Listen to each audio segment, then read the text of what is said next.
यो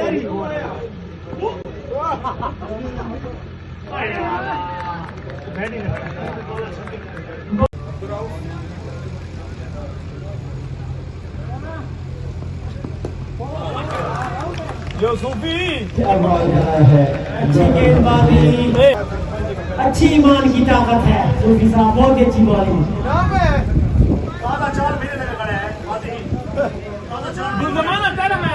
ताजा ताजा 4 महीने लगा के आए हैं, बहुत ही अच्छी बॉलिंग।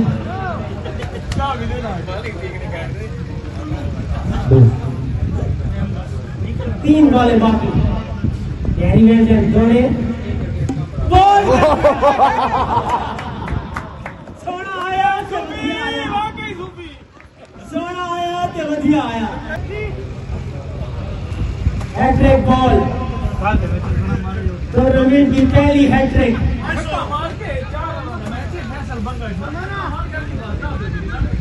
2 गेंदों पर 2 बोल्ड, हैट्रिक चांस।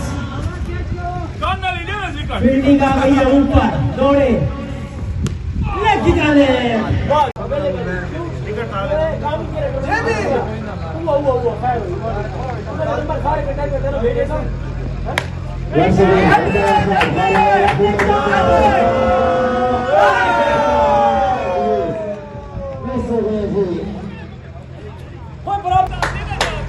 ठीक जरा गेम वाला नहीं करो बॉल।